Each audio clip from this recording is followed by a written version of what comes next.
If we fit you for a cervical orthotic, it's because you either have forward head posture, you have a loss in your cervical curve, or you just sit way too much in front of technology. Now, if we have this forward head posture, this is what I'm talking about. And when we say a loss of curve, we're missing that curve in the neck that we need for good shock absorption. And we all spend way too much time on our technology. So use this as a guide to help reinforce that cervical curve, correct that forward head posture, and hopefully stop your tech neck.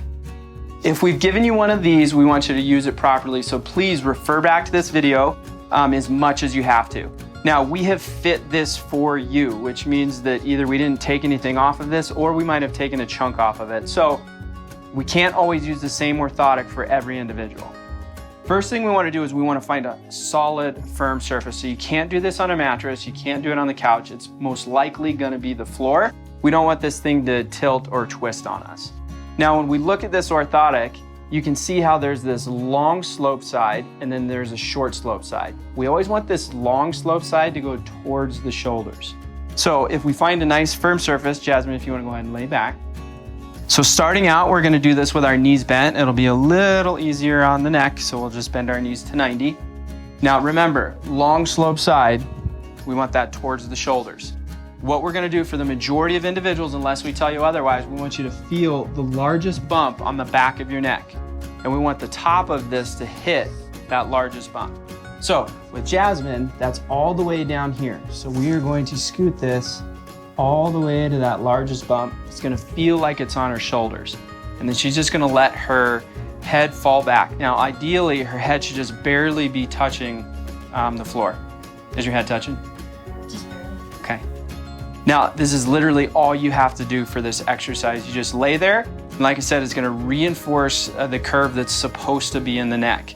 We have to start off very light with this exercise. This is a different strain for a lot of people. So we're going to start off with 2 or 3 minutes. And then every week, just add 2 or 3 minutes until we get to 15 minutes.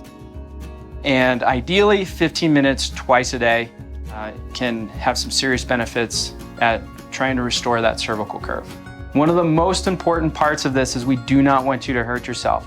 So one, always set a timer. Do not fall asleep on this because you'll wake up extremely sore. And the other thing is we have to roll off of this. So we're stretching a lot of tissues. We don't just want to sit up.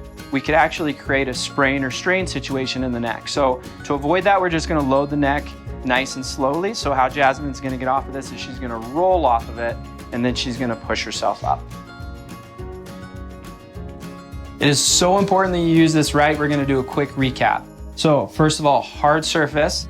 Second of all, start out bending the knees. Third of all, this long slope side, it goes towards your shoulders. The apex of this, or the top, should hit the very largest bone you can feel off the back of your neck.